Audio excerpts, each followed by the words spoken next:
भक्तों को राधे राधे, जय श्री कृष्णा। और आज हम हरतालिका तीज व्रत कथा कहने जा रहे हैं। तो सबसे पहले पूजा होती है, तो पूजा के बारे में हम बताएंगे और इसके बाद तीजा का हम व्रत करेंगे। तो सबसे पहले पूजा की जो सामग्री है वो एकत्र कर ले, जैसे पूजा का पानी लोटा में, इसके अलावा कलश बना ले, भगवान गौर गणेश की तैयारी कर लें। कलश में जो आम के पत्ते लगेंगे वो 5, 7, 11 ऐसे होना चाहिए। इसके अलावा आप भगवान को मौली जनेऊ चढ़ाने के लिए और भगवान भगवती की श्रृंगार सामग्री दूध दही घी पंचामृत की तैयारी कर लें। और इसके बाद फूल दूब बेलपत्री अगरबत्ती माचिस प्रसाद नारियल पान सुपारी दक्षिणा ये सब का जो है तैयारी कर लें। इसके अलावा कथा सुनने के लिए और पूजा करने के लिए थोड़ा सा चावल और हवन के लिए हवन सामग्री, हवन की लकड़ी, ये सब एकत्रित कर लें, जिससे आपको पूजा करने में बार बार उठना नहीं पड़े और परेशान नहीं होना पड़े। तो चलिए हम कथा शुरू करते हैं। जय श्री कृष्णा। तो कथा शुरू करने के पहले हम जो है पूजा शुरू कर रहे हैं। और पूजा हमारी जो रहेगी वो पूजा में सबसे पहले क्या रहेगा कि सबसे पहले रहेगा आचमन। तो आचमन करना है 3 बार। आचमन करिए। ओम केशवाय नमः, ओम माधवाय नमः, ओम नारायणाय नमः, हस्त प्रक्षाल गोविंदाय नमो नमः। आपने ऊपर जल छींटना है। ओम अपवित्रः पवित्रो वा सर्वावस्थां गतो विवाह यः स्मरेत् पुंडरीकाक्षं सवाहयाभ्यान्तरा श्री पुंडरीकाक्षात् पुनातु पुनात् पुंडरीकाक्षः। हाँ, अब इसके बाद आचमन कर लिया, पवित्रीकरण कर लिया। अब जो है संकल्प कर लेंगे। हाँ, हाथ में जल लेंगे, चावल लेंगे, कुसा लेंगे और संकल्प करेंगे। हरि ओम माँ ओम विष्णु विष्णु विष्णु श्रीमद् भगवतो महाप्रशस्य विष्णु आज्ञा प्रत मानसुति परादेश श्री श्वेतवाराह कल्पे वैवस्वत मनवंतरे अष्टाविंशतमे युगे कलियुगे कलिप्रथम चरणे भूलोके भावर्ते भातखंडे पूर्वोच्चारित ग्रहगण विशेषण विशिष्टायाम अद्य हरतालिका तीज निमित्ते अद्य भाद्रपद मासे शुक्ल पक्षे तृतीयासु पुण्यतिथौ तथा च अमुक दिवसे, जो भी दिवस हो दिन हो उसका आप उच्चारण कर लीजिए मन में। अमुक गोत्र अपना गोत्र उच्चारण कर लीजिए। अमुक नामना अपना नाम ले लीजिए। कहिए अद्य सुख सौभाग्य प्राप्त्यर्थम श्री शिव परिवारस्य कृपा प्राप्त्यर्थम सौभाग्य वृद्ध्यर्थम च अद्य अहम स्वगृहे श्री हरतालिका व्रत कथा पूजन हवन कर्म करिष्ये तत्रादौ निर्विघ्नता सिद्धि हेतोः श्री गणेश अंबिकयोः पूजनम चमहम करिष्ये। और संकल्प ऐसा कह करके आप सामने भगवान गणेश जी के सामने छोड़ दीजिए। इसके बाद आपको आवाहन करना है। चूँकि समय कम रहता है तो एक साथ सभी का आवाहन करते हैं। तो सभी चावल फूल ले लेंगे और गणेश गौरी कलश और भगवान शिव पार्वती का एक साथ ही एक तंत्रेण जो है आवाहन करेंगे। आवाहन करिए। ओम भूर्भुवस्वः गं गणपतये नमः आवाहयामि। ओम भूर्भुवस्वः वं वरुणाय नमः आवाहयामि। ओम भूर्भुवस्वः श्री शिवाय नमः शिव परिवाराय नमः आवाहयामि स्थापयामि संपूजयामि समर्पयामि। ओम कर्पूरगौरं करुणावतारं संसारसारं भुजगेन्द्रहारं सदा वसन्तं हृदयार्धविन्दे भवं भवानी सहितं नमामि। बोलिए शंकर भगवान की जय। इसके बाद आप जो है आवाहन करने के बाद 3 बार भगवान को जल डालेंगे। पाद्य अर्घ आचमन के लिए पाद्यो हो पाद्यम समर्पयामि, हस्त्योर्घम समर्पयामि, मुखे आचमनीयम जलम समर्पयामि। ये 3 बार आपका हो गया पाद्य अर्घ आचमनी। अब स्नान कराइए, सभी को स्नान कराइए। ओम शुद्धवालः सर्वशुद्धवालो मणिवालत आश्विनः श्वेतः श्वेताक्षोर्णस्ते रुद्राय पशुपतये कर्णाय रुद्रा नभो रूपाः पार्जन्यः शुद्धि स्नानम समर्पयामि भगवते साम सदाशिवाय नमः। ओम समस्त आवाहित देवी देवताभ्यो नमः। स्नानम समर्पयामि। स्नान के बाद जो भी आप दूध दही घी पंचामृत रखे हैं उससे स्नान करा दीजिए। ओम पंच नद्यः सरस्वतीमपि अंशत्रो तसः सरस्वती तु पंचदासो देशेद भवस्तरित पंचत स्नानम समर्पयामि भगवते साम सदाशिवाय नमः। इसके बाद गंगा जल से स्नान कराना है। गंगा जल से स्नान कराइए। ओम शुद्ध स्नानम समर्पयामि सर्वेभ्यो देवेभ्यो नमः। एक तंत्रेण गंगा जल स्नापयामि। स्नान के बाद जैसे हम वस्त्र पहनते हैं तो भगवान के लिए भी वस्त्र निवेदन करना है और उसमें क्या करना है, आपको मौली तोड़ के चढ़ाना है और साथ में भगवती का। इसके बाद आपको श्रृंगार सामग्री की जो साड़ी इत्यादि लाए हैं वो चढ़ाना है। ओम श्रृंगारम शोभनम रक्तम सौभाग्यम सुखवर्धम शुभदम कामदम जय श्रृंगारम प्रकृताम श्रृंगारवडम समर्पयामि साम सदा शिवाय नमः। श्रृंगारम समर्पयामि। श्रृंगार चढ़ा दीजिए, वस्त्र चढ़ा दीजिए। ओम युवा सुवासा परिवित आकाश औश्वर्यान भवति जायमाना तम धीर स्वद्धो मनसा देव्यंतः। हाँ, इसके बाद जनेऊ चढ़ाना है। देखिए जनेऊ में थोड़ा हल्दी लगा लीजिए क्योंकि जनेऊ कोरा नहीं चढ़ाया जाता। हल्दी लगा लीजिए थोड़ा सा। हाँ, और जनेऊ चढ़ाइए। ओम यज्ञोपवीतम परमं पवित्रं प्रजापतिर्या सहजं पुरस्तात् आयुष्मग्रं प्रतिमुंज शुभ्यं यज्ञोपवीतं बलमस्तु तेजः यज्ञ प्रधाने विनियोगः। एक बार जल छोड़ देंगे जनेऊ चढ़ाने के बाद। इसके बाद जो भी आपके पास पिसी हल्दी कुमकुम चंदन ये सब चढ़ा देंगे। हरि ओम माँ ओम चंदनम समर्पयामि हरिद्राम समर्पयामि भगवते साम सदा शिवाय नमः। गंगणपतये नमः। नवग्रह देवताभ्यो नमः। आवाहित देवी देवताभ्यो नमः। चंदनम समर्पयामि हरिद्राम समर्पयामि सर्वदेवताभ्यो नमः। साम सदा शिवाय नमः। इसके बाद पुष्पाणि समर्पयामि। फूल चढ़ा दीजिए। पुष्पाणि समर्पयामि भगवते साम सदा शिवाय नमः। पुष्पम पुष्पमालम समर्पयामि। फूल और फूल की माला चढ़ा दीजिए। धूप चढ़ा दीजिए। हरि ओम माम कांडात कांडात परो हंदी परोखा परोकस्वरी एवानो दूर्वे प्रतनु सहस्तेन सतेन च दुर्वकुरान समर्पयामि सर्वाहि देवताभ्यो नमः। बेलपत्र चढ़ा दीजिए। बिल्वपत्र चढ़ा दीजिए। नमो बिल्विने च कवचने च नमो बर्मिणे च बरूथने च नमः। श्रुताय सुसेनाय च नमो दुंदुभ्याय च हनन्याय च बिल्वपत्राणि समर्पयामि। चलिए, और जो भी है आपके पास जो मैं नहीं भी देख पा रहा हूँ तो आप पूजा का पिसी हल्दी कुमकुम के अलावा जो भी चढ़ाने वाला सामग्री है तो आप सब चढ़ा दीजिए। और इसके बाद हमको अगरबत्ती जलाना है या धूप बत्ती जो भी आप जलाते हो तो जला लीजिए। थोड़ा देर वीडियो को पुश कर लीजिए और अगरबत्ती जलाने के बाद फिर इसको चालू कर दीजिएगा। तो मैं अगरबत्ती जलाइए और धूप दिखाइए। हरि ओम ओम धूपेन आग्रहाप्यामि भगवते साम सदा शिवाय नमः। ओम श्री गणेशाय नमः। धूपेन आग्रहाप्यामि। दीप भी दिखा दीजिए, एक तो दीपक या एक तो बत्ती जला करके दिखा दीजिए। ओम भूर्भुवः स्वः साम सदा शिवाय नमः। दीपम संदर्शयामि। धूप दीपांते नैवेद्यम। अब भगवान का प्रसाद, जो भी भगवान का प्रसाद आप बनाए हैं या बाजार से लाए हैं तो उसको एक तरफ रख के और चढ़ा दीजिए। पहले गणेश जी को भगवान का भोग प्रसाद लगाना है, फिर कलश में चढ़ाना है। इसके बाद आपको भगवान भोलेनाथ को प्रसाद चढ़ाना है। चलिए प्रसाद चढ़ाइए। हरे ओम ओम नाभ्या आसीदंतरिक्षकुं शेष्णोर्ध्योः समावर्तता पद्भ्यां भूमिर्दिशः श्रोत्रान्तता लोकान् अकल्पयन्ना।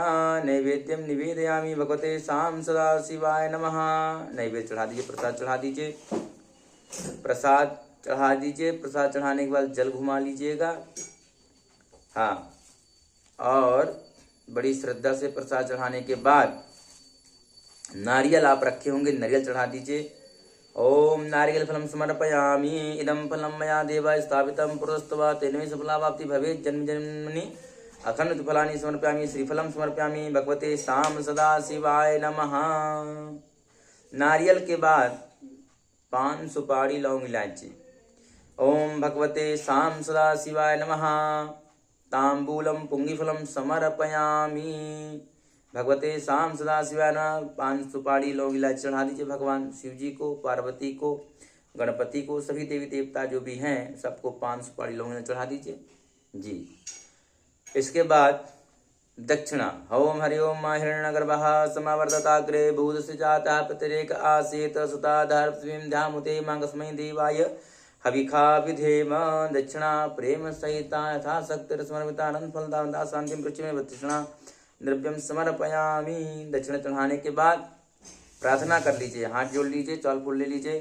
ओम विघ्नेश्वराय वरदाय सुरप्रियाय लंबोदराय सकलाय जगद्दिताय नागाननाय श्रुतियज्ञ विभूषिताय गौरीसुताय गणनाथ नमो नमस्ते भगवते सां सदाशिवाय नमः। स्वस्ति देवी देवताभ्यो नमः। एक तंत्रेण नमस्कारान् समर्पयामि। अब इसके बाद हम कथा शुरू करने जा रहे हैं। चावल फूल लेकर के कथा सुनना है। चावल फूल ले लीजिए, कथा सुनने के लिए शुरुआत कीजिए। तो सुंदर कथा प्रारंभ हो रही है। महादेव का जयकार लगा करके और इस कथा का प्रारंभ करते हैं। बोलिए भूत भावन भगवान की जय। ओम शाम सदा शिवाय नमः। परम पावन कैलाश पर्वत पर भगवान भोलेनाथ विराजमान हैं और उनके साथ माँ पार्वती विराजमान हैं। उनके अगल बगल उनके समस्त गण विराजमान हैं। वीरभद्र हैं, श्रृंगी है, नंदी है, सभी विराजमान हैं। सभी जय जयकार कर रहे हैं महादेव की। बड़ा सुंदर, बहुत सुंदर जो है वहाँ का दृश्य है। आप उसको आंखों में भरिए, आपको आनंद आ जाएगा। कितना बढ़िया शिव परिवार है। आपको देखने को मिलता है कि वहीं पे शेर रहता है, माता की सवारी है, वहीं पे नंदी रहते हैं। दोनों शत्रु हैं लेकिन शत्रुता होती नहीं। वहीं पे सर्प रहता है भगवान के गले में, और वहीं कार्तिकेय जी के मोर रहते हैं लेकिन किसी को काटते नहीं हैं। ये प्रेम, ये सद्भाव मात्र भगवान शिव जी ही हमें दे सकते हैं। तो कहते इतना सुंदर कैलाश के पर्वत पे सुंदर दृश्य था। माँ ने हाथ जोड़कर भगवान शिव से प्रश्न किया, हे प्रभु, मेरे बड़े सौभाग्य हैं जो मैंने आप जैसा पति पाया। क्या मैं जान सकती हूँ कि मैंने ऐसा कौन सा पुण्य किया, कौन सा व्रत किया कि मुझको आप प्राप्त हुए? आप अंतर्यामी हैं, मुझको बताने की कृपा करें। पार्वती जी की प्रार्थना सुन करके शिव जी बोले, तुमने बहुत सुंदर उत्तम व्रत किया है और जिसके कारण तुम मुझे प्राप्त हुई हो और मैं तुम्हें प्राप्त हुआ हूँ। तो यह जो व्रत है इसके बारे में बताते हुए भगवान कहते हैं कि भाद्रपद मास के शुक्ल पक्ष के तीजा के दिन हरतालिका नाम का यह व्रत है। इसकी प्रसिद्धि के बारे में बताते हैं कि जैसे तारागणों में चंद्रमा श्रेष्ठ है, नवग्रह में सूर्य श्रेष्ठ है और नदियों में गंगा श्रेष्ठ है, इसी प्रकार से वेदों में सामवेद श्रेष्ठ है, इंद्रियों में मन श्रेष्ठ है और अभी इसी प्रकार से समस्त व्रतों में हरतालिका व्रत सर्वश्रेष्ठ व्रत कहा जाता है। और अगर ये हस्त नक्षत्र से युक्त हो जाए तो फिर इसमें और भी कहना ही क्या है। तो कई बार हस्त नक्षत्र रहता है, कई बार नहीं रह पाता, लेकिन सूर्योदय में हस्त नक्षत्र और तीजा रहे तो बहुत अच्छी बात है कम से कम। फिर इसके बाद बताया कि पार्वती जी की जिज्ञासा बढ़ गई। तो पार्वती जी ने पूछा कि हे प्रभु, मैंने कब और कैसे इस व्रत को किया, विस्तार से कहने की कथा कहने की कृपा करें। इतना सुनकर भगवान शंकर बोले, हे भाग्यवान उमा, भारत के उत्तर में श्रेष्ठ एक पर्वत है, उसके राजा का नाम हिमवान है और वहां भाग्यवती रानी मैना से तुम उत्पन्न हुई थी।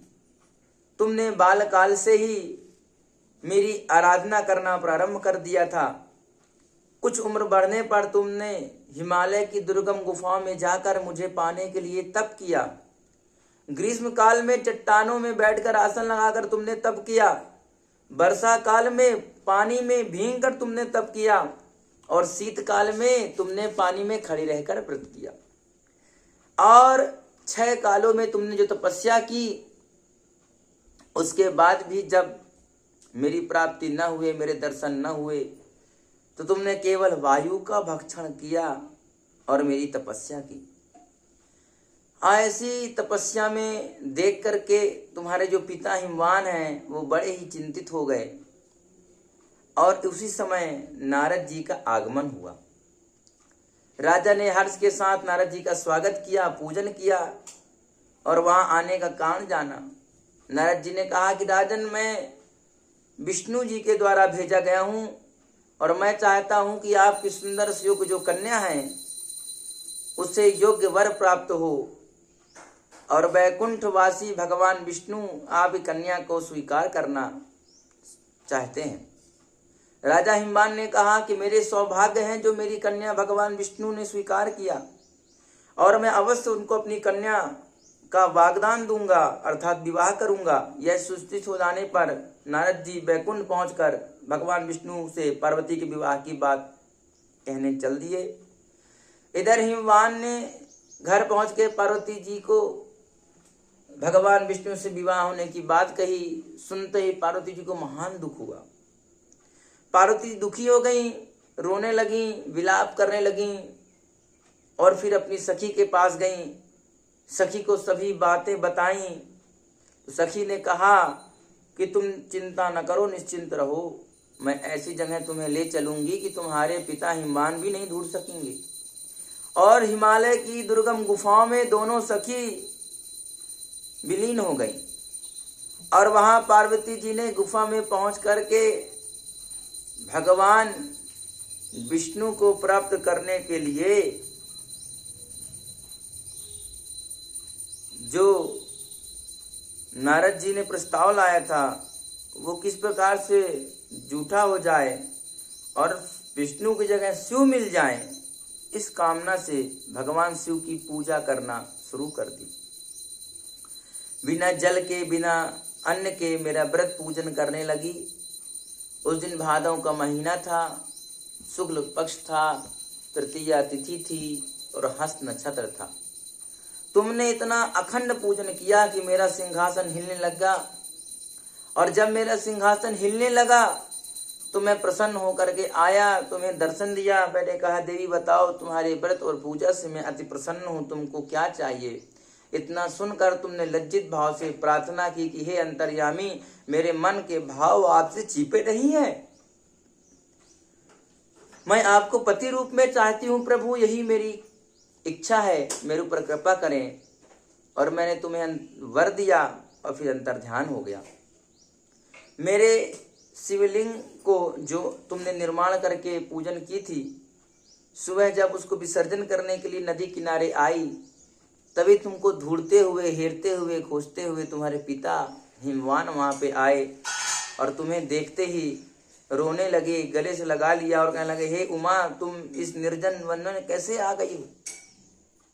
क्योंकि इनके पिता को जब पता चला कि बिटिया दिख नहीं रही है तो हेरते ढूंढते बेचारे बहुत परेशान हो गए और ढूंढते ढूंढते ढूंढते ढूंढते वो भी निर्जन वन में आ रहे थे और उनके मन में तरह की शंकाएं हो रही थी, कोई राक्षस तो नहीं उठा ले गया, कोई जीव तो नहीं खा लिया, कोई जंतु तो नहीं काट दिया, ये इतना वन में मेरी कोमल सी बच्ची पता नहीं उसका क्या हुआ, कहाँ गई। तो कहते हैं जैसे ही भगवान की कृपा से पार्वती जी को उनके पिता से मुलाकात हुई तो पिता रोने लगे और कहने लगे कि बेटी ये दुर्गम स्थान तुम्हारे रहने के लिए नहीं है, चलो घर चलो, महल चलो। तो तुमने मना कर दिया। तुमने कहा पिताजी मेरा विवाह आपने भगवान विष्णु के साथ तय किया है, जबकि मेरा मन भगवान शिव में आसक्त है। मैं मन वचन से भगवान शिव को चाहती हूँ, शिव से विवाह करना चाहती हूँ। तब तुम्हारे पिता ने वचन दिया कि तुम चिंता ना करो, मैं तुम्हें वचन देता हूँ कि तुम्हारे जो प्रिय भगवान सदा शिव हैं उनसे ही तुम्हारा विवाह करूँगा। और इस प्रकार से तुम्हारे पिता मान गए और तुमको लेकर के साथ में चल दिए। पुनः भगवान की कृपा से और शुभ दिन आया और मैं बारात लेकर के आया और फिर हमारा तुम्हारा विवाह हुआ। इस प्रकार से हमारा तुम्हारा विवाह हुआ। देवी तुमने हरतालिका इसलिए इसका व्रत का नाम पड़ा क्योंकि तुम्हारी जो सखी थी वो हरण करके तुमको गहन गुफाओं में ले गई तपस्या करने के लिए, इसलिए इसका नाम हरतालिका भी पड़ गया। तृतीया तिथि का जया तिथि जो कहलाती है दिन था, इसलिए इसका नाम तीजा, तीज ऐसा भी कहते हैं इस व्रत को। तो कोई तीज व्रत कहता है, कोई हरतालिका तीज व्रत कहता है। और तब से यह कथा हर सुहागवती स्त्री और सुंदर पति चाहने वाली कन्याएं इस व्रत को करती हैं। भगवती ने हाथ जोड़कर प्रश्न किया, हे प्रभु मुझे बताइए कि इस व्रत को करने का विधान क्या है, इसका फल क्या है, इसकी विधि विधान, इसके फल के बारे में बताइए। तब भगवान कहने लगे, यह व्रत सभी व्रतों में श्रेष्ठ है। सौभाग्यशाली नारी को और पति चाहने वाली कन्याओं को भी करना चाहिए। यह व्रत भाद्रपद के शुक्ल पक्ष की द्वितीया को शाम से ही आरंभ हो जाता है। उस दिन यह व्रत धारण करते हैं। यह व्रत निराहार बिना फल और के निर्जला होकर के किया जाता है। और कहते हैं यह व्रत भगवान शिव पार्वती की प्रतिमा बना करके पूजन करना होता है।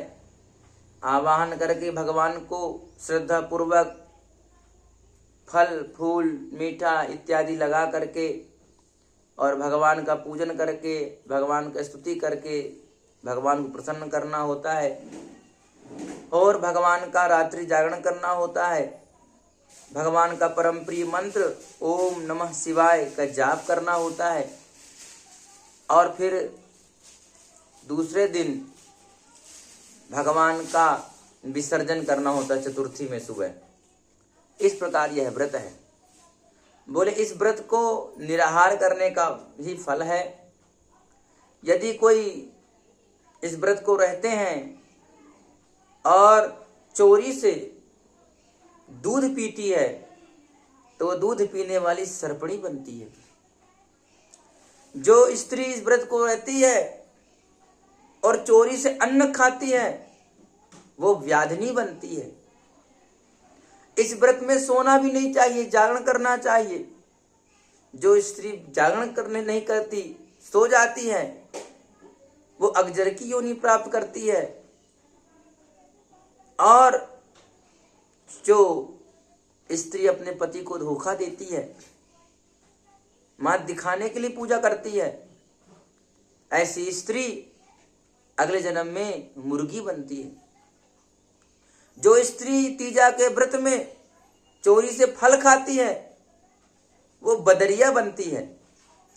इसीलिए इस व्रत में बहुत कठिन यह व्रत है और भगवान की श्रद्धा से यह व्रत रहें तो कुछ कठिन नहीं होता, सब भगवान पूर्ति करते हैं। इस प्रकार भगवान कथा सुनाया और बताया कि जब यह व्रत कथा हो जाए तो चतुर्थी के दिन नदी या तालाब में जाकर के विसर्जन करें, ब्राह्मण को भोजन करावें। और इस प्रकार करने से सौभाग्यवती स्त्री की सही मनोकामनाएं पूर्ण होती हैं। वह धन और पुष्ट से समन्वित होकर के इस लोक में सुख भोग करके अंतिम भगवान की प्राप्ति भी होती है। कन्या यदि व्रत करें तो उनको कुलीन और धनवान वर प्राप्त होता है, अच्छा वर प्राप्त होता है, उनका जीवन अच्छा जीवन साथी मिलता है और सौभाग्य की वृद्धि होती है। हे देवी, जो सौभाग्यवती नारी इस व्रत को धारण नहीं करती वह बार बार वैधव्य और पुष्पों को प्राप्त करती है। अतः हर नारी को यह व्रत करना चाहिए और बड़ी श्रद्धा से इस व्रत में जो नियम बताया गया है उस प्रकार से उसका आचरण करना चाहिए। तो इसी के साथ कथा का विराम होता है। और अब भगवान को जो चावल फूले कथा आप सुन रहे थे भगवान सामने छोड़ दीजिए और इसके बाद हवन की तैयारी कर लीजिए। तब तक इसको रोक दीजिए वीडियो को और तैयारी करके फिर हवन कराएंगे। राधे राधे। तो जैसा कि आपने हवन की तैयारी कर ली होगी, सबसे पहले आपको भगवान अग्नि नारायण का ध्यान करना है। तो पहले आप बैसुंदर रख लीजिए या जो भी आपने हवन के लिए व्यवस्था बनाई उसको रख लीजिए। इसके बाद अग्नि प्रज्वलित करिए।